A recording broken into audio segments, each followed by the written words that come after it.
رمضان المبارک کے تیسرے عشرے کا بھی آغاز ہو چکا ہے اور ایک طرح سے یہ کہا جائے کہ رمضان کا مبارک مہینہ اب ہم سے عنقریب رخصت ہونے والا ہے۔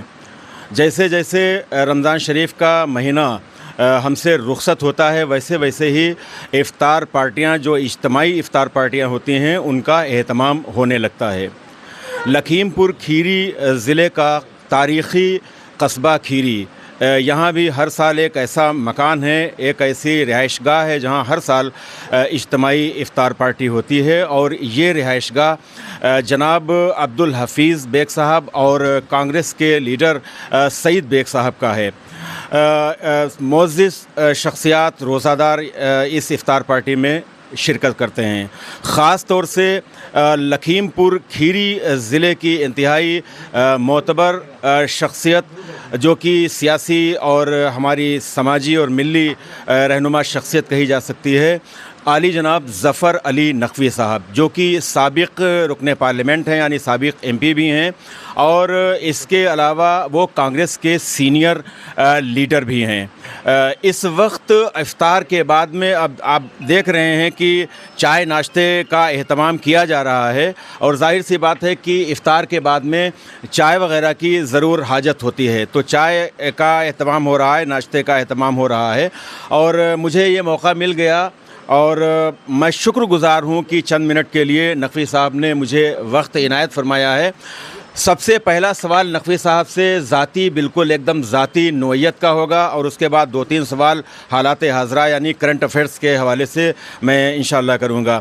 نقوی صاحب، بالکل ذاتی سوال ہے پہلا کہ سب سے پہلا روزہ کس عمر میں آپ نے رکھا؟ ہمارا خاندان بڑا مذہبی رہا ہے، اور ہمارے دادا مرحوم سب بچوں کو تربیت دیتے تھے، نماز کی، روزے کی، قرآن کی۔ ہمارے گھر پہ مولوی موسیٰ صاحب ہم لوگ کو قرآن شریف پڑھاتے تھے۔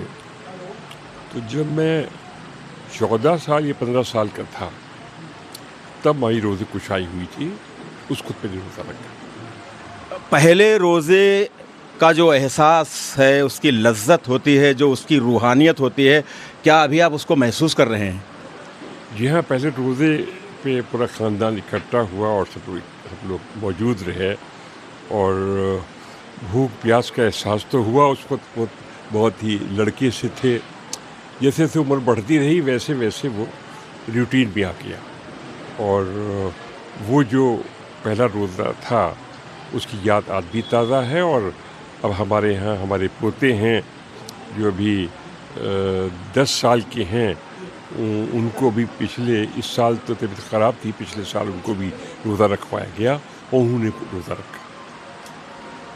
نقوی صاحب چونکہ ممبر آف پارلیمنٹ بھی رہے ہیں 2009 میں، اور اس سے پہلے ریاستی جو حکومت ہے یعنی اتر پردیش کی حکومت، خاص طور سے این ڈی تیواری کی جب حکومت تھی، اس وقت آپ ریاستی حکومت میں کئی اہم قلمدان آپ کے پاس تھے، وزارت کے کئی قلمدان میں آپ وزیر بھی رہے۔ اس کے علاوہ دلی مائنورٹی کمیشن کے چیئرمین بھی رہے، اور آل انڈیا مائنورٹی کمیشن کے رکن بھی رہے۔ پارٹی کی بھی بہت اہم ذمہ داریاں رہیں۔ یہ کہا جا سکتا ہے کہ بہت زیادہ مصروفیت نقوی صاحب کو رہتی تھی۔ پہلے روزے کا جو سفر شروع ہوا اتنی تمام مصروفیات کے بعد، پھر وہ تمام مصروفیات کے باوجود جاری رہا؟ جی ہاں، بالکل۔ سلسلہ یہ سب گھر کا ماحول ہوتا ہے، جس گھر میں جیسی تربیت ہوتی ہے ویسے بچے آگے بڑھتے ہیں۔ تو ہمارے خاندان میں ہمیشہ روحانی اور مذہبی تربیت رہی ہے، اور 15-16 سال میں میرا قرآن ختم ہو گیا تھا، تو وہ گھر کا ماحول، نماز، روزہ، قرآن، حدیث، وہ سب جاری تھا، اور آج بھی جاری ہے۔ وہ سفر جو شروعات ہوئی تھی، میں امید کرتا ہوں کہ ہم سب کا وہ قبر تک جاری رہے گا۔ ایک ہفتہ کے بعد، کم و بیش ایک ہفتہ کے بعد عید آنے والی ہے۔ عید خوشیوں کا تہوار کہلاتا ہے۔ کیا میسج دیتا ہے عید کا تہوار؟ دیکھیے عید سعید ہم لوگوں کے لیے بڑی خوشی کا موقع، اللہ تعالیٰ نے یہ ہم کو روزے کا انعام دیا ہے کہ اس کے بندے جب 30 روزے رکھتے ہیں تو اگلے دن پھر چاند دکھائی دیتا ہے اور عید ہوتی ہے. تو عید بڑی مسرت کا، بڑی خوشیوں کا تہوار ہے، اور اس دور میں یہ گنگا جمنی تہذیب، بھائی چارہ، محبت، خلوص اور تہذیب کا تہوار ہے. سب ایک دوسرے سے گلے ملتے ہیں اور شیریں اور سوئیوں کا انتظام ہوتا ہے تاکہ خوشی کے موقع پر میٹھا شیریں کھائی جاتی ہے. تو یہ پیغام آج یہ ہے کہ اس موقع پر جو ملک کے ہمارے حالات بہتر نہیں ہیں تو ہم سب لوگ مل جل کر آپس میں رہیں، خلوص سے رہیں اور محبت سے رہیں. جو پیغام اسلام نے ہم کو دیا ہے اس پیغام کو آگے لے چلیں، اور جو شرارت پسند لوگ ہیں ان سے دور رہیں، اور ان سے زیادہ ہم کو کچھ کہنے کی بات نہیں ہے. اپنی حفاظت خود کریں اور یہ پیغام یہ دیں کہ آپس میں بھائی چارے میں رہیں. جب گلے سے گلے ملے سارا گلا جاتا رہا، جتنے بھی کسی سے دقت ہو، پریشانی ہو، عداوت ہو، کسی کے دل میں بغض ہو، اسلام اس کی اجازت نہیں دیتا.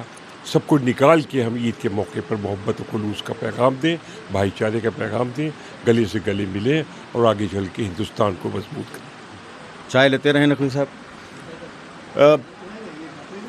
یہ کچھ ذاتی سوال تھے، ایک دو ذاتی سوال، دو تین سوال جو حالات حاضرہ کے حوالے سے ہیں. اور ظاہر سی بات ہے کہ نقوی صاحب ایک بڑی سیاسی شخصیت بھی ہیں اور کانگریس پارٹی کے بہت اہم ایک رکن بھی ہیں.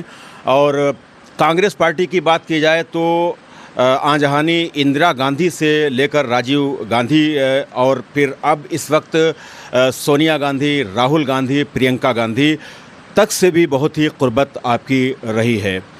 حالات حاضرہ آپ دیکھ رہے ہیں اور خاص طور سے جس طرح سے کمیونل فیلنگز، جو فرقہ وارانہ جو ماحول ایک تیار کیا جا رہا ہے، کہیں کسی کی مزار کا مدعا اٹھایا جاتا ہے، کہیں کسی بڑے پیر کی، ولی کی، صوفی بزرگ کے آستانے کی بات کی جاتی ہے، کہیں قبر کھودنے کی بات کی جاتی ہے.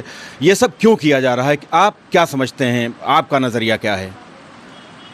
دیکھیے موجودہ سرکار جو ہے اس کی ذہنیت جو ہے فرقانہ ذہنیت سے پیدا ہوئی ہے.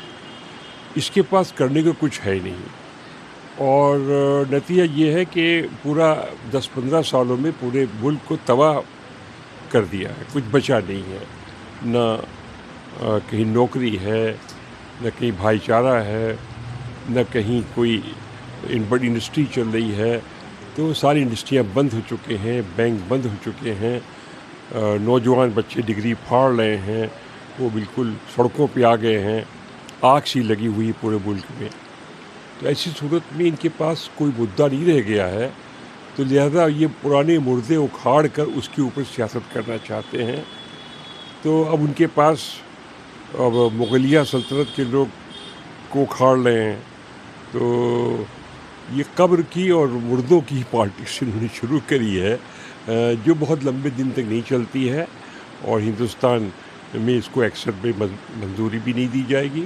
لہذا کچھ دنوں کی باتیں ہیں، اور اللہ تعالیٰ کے یہاں دیر ہے اندھیر نہیں ہے. یہ حکومت بہت جلد ختم ہو جائے گی اور پھر جمہوری نظام پیدا ہوگا اور ہم لوگ کی حکومت ہے. وقف ترمیمی جو بل اس پر بات کی جا رہی ہے، ایک اس کو طول دیا جا رہا ہے. جس طرح سے حکومت کی جو منشا ہے، جو مقصد ہے، وہ لوگ اس سے واقف ہو چکے ہیں. اس پر آپ کا کیا موقف ہے؟ آپ کیا کہنا چاہیں گے بطور ایک کانگریس لیڈر کے؟ دیکھیے وقف بورڈ جو ہے یہ مسلمانوں کی اور ان کے باپ دادوں کی امجد کی ان کی ایک پراپرٹی ہے، اور وقف کا کے پیچھے اس کا جو ایک لوگوں کا وقف کرنے کا جو نظریہ تھا وہ یہ تھا کہ اپنی اولادوں کو، اپنے غریب طبقوں کو، ان کے لیے مسرح خانہ بنوانا، ان کے لیے یتیم خانہ بنوانا، اس وقف کے پیسے سے یتیموں کی پرورش کرنا، جو تعلیم حاصل نہیں کر رہے ہیں ان کو تعلیم دینا، یہ اس کا منشا خاص طور سے تھا. لہذا آج اس وقف کی پراپرٹی کو قبضے میں کر کے اپنی سیاست کرنا اور اس پہ قبضہ کر کے، یہ آئین کے خلاف ہے، کیونکہ آئین نے ہم کو حق دیا ہے کہ ہم وقت کی کمیٹی کے تحت اپنے بزرگوں کی دی ہوئی جائیداد کو اپنے عوام میں، غریب عوام میں بانٹیں اور اس کی فلاح بہبودی کریں۔ آج جو انہوں نے وقت بل پیش کیا ہے اور اس میں دھوکہ بھی دیا ہے، وہاں کے جو وقت کونسل بنی تھی انہوں نے میجارٹی پاس کر دی، ایک 18-19 ممبر کو ہٹا کے پاس کر دی، اب اس کو پارلیمنٹ میں لا رہے ہیں۔ لہذا اس کو ہماری کمیٹی اور ہماری حکومت ہے اس نے واضح طریقے سے کر دیا ہے کہ اس کو ہم ایکسیپٹ نہیں کریں گے، جس حالت تک ہمیں جانا پڑے ہم جائیں گے۔ راہل گاندھی کے لیڈرشپ میں اور اکھلیش یادو کی لیڈرشپ میں ان لوگوں نے پارلیمنٹ کے اندر اس کے خلاف جدوجہد بھی کیا ہے اور امید کرتے ہیں کہ یہ بل واپس ہوگا۔ اگر واپس نہیں ہوگا تو میں سمجھتا ہوں کہ یہ اتنی بڑی میجارٹی میں ہم لوگ ہیں اور جن کے اوپر یہ بھولتے ہیں جو آندھرا کے یا بہار کے ہیں، ان کو اگر اپنی سرکار وہاں چلانا ہوگی اور اقلیتوں کے ووٹ لینا ہوں گے تو وہ اس بل کی مخالفت کریں۔ اتر پردیش میں لا اینڈ آرڈر کے حوالے سے کیا کہیں گے؟ قانون ویوستھا بد سے بدتر ہے۔ سرکار اپنے ہاتھ میں قانون ویوستھا کو خراب کر رہی ہے اور جو پاور ججز کے ہیں ان کو اپنے ہاتھ میں لے رہی ہے، بلڈوزر کی پارٹی چل رہی ہے۔ اس پہ سپریم کورٹ نے اپنا فیصلہ بھی سنایا کہ اس کا آپ کو رائٹ نہیں ہے بنا نوٹس دیے ہوئے، بنا مقدمہ دائر کیے، بنا جواب کیے آپ یہ سب کرتے ہیں۔ ہر طرف لوگ مارے جا رہے ہیں اور قانون ویوستھا بد سے بدتر ہے، اور ان لوگوں کو کہ جو لوگ معصوم میں پکڑ کے ان کو مارا جا رہا ہے، ایسی پوزیشن جنگل راج کبھی ہوا نہیں اتر پردیش میں جو آج چل رہا ہے۔ تو اس میں 1 سال 1.5 سال چناؤ کا رہ گیا ہے، پبلک تیار بیٹھی ہے، منہ سے چپ ہے، بول نہیں رہی ہے، لیکن ہمیں امید ہے کہ آنے والے چناؤ میں اس کا تختہ پلٹ جائے گا اور ہماری گٹھ بندھن کی سرکار بنے گی اور اکھلیش یادو اس کے مخلفی بنے گی۔ جج کی بات کی تو حالیہ بالکل ایک دم کرنٹ ایک اس وقت ٹاپک چل رہا ہے۔ ایک جج، ہائی کورٹ کے جج صاحب کے گھر میں آگ لگتی ہے اور اس کے بعد میں کروڑ روپیہ جلا ہوا، آدھ جلا یا ویسے برآمد ہوتا ہے۔ اب انگلیاں اٹھ رہی ہیں، کیا کہنا چاہیں گے؟ دیکھیے، چاروں طرف بھرشٹاچار ہے، تحصیل ہو، کچہری ہو، کورٹ ہو، جیل ہو، کہیں پہنچ جائیے، ہر طرف جوڈیشری میں بھی لوگ دب کے کہتے ہیں، لیکن اب تو کھل کے سامنے آ گیا کہ ہائی کورٹ کے جج کے یہاں آگ لگنے پہ بوریوں میں نوٹ ملے۔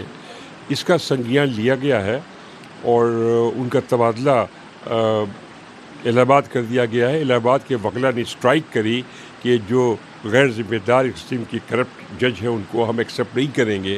اس پہ ایجوٹیشن جو ہو رہا ہے الہ آباد کے اندر، تو جوڈیشری بھی جو ہم کو انصاف ملنا چاہیے وہاں بھی ہم کو انصاف نہیں مل رہا ہے، انصاف پیسے سے خریدا جا رہا ہے۔ بہت سے جج ایماندار بھی ہیں، لیکن میجارٹی جو ہے وہ بیمانوں کی ہے، جس نے بھی ثابت کر دیا۔ میں سمجھتا ہوں ایسے ججز کو نوکری میں نہیں رکھنا چاہیے اور چیف جسٹس کو چاہیے کہ اپنا فیصلہ لیں۔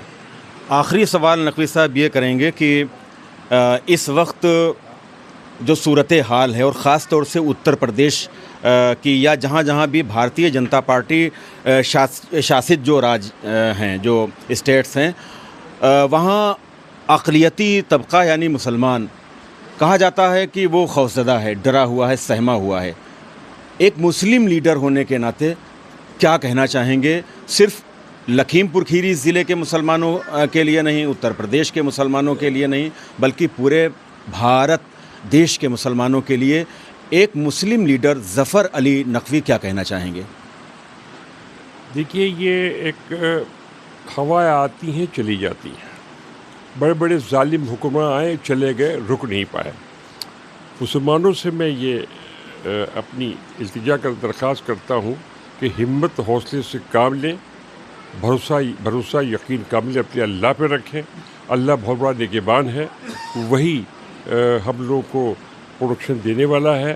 لہذا ہم اپنی اللہ سے دعا کریں، ایک جٹ ہو، اپنے ملک کے لیے دعا کریں، اپنے مذہب کے لیے کریں، اپنے بھائیوں کی دعا کریں۔ ایک میجارٹی یہاں پر جو ہندوؤں کی ہے وہ ایسی حرکتیں نہیں چاہتے جو حکومت کرنا چاہتی ہے۔ لہذا ان کے ساتھ مل کر گنگا جمنی تہذیب کو آگے بڑھائیں اور جہاں ظلم ستم ہو وہاں اپنے کو برداشت کر کے اور ایک ہو کر سب رہیں اور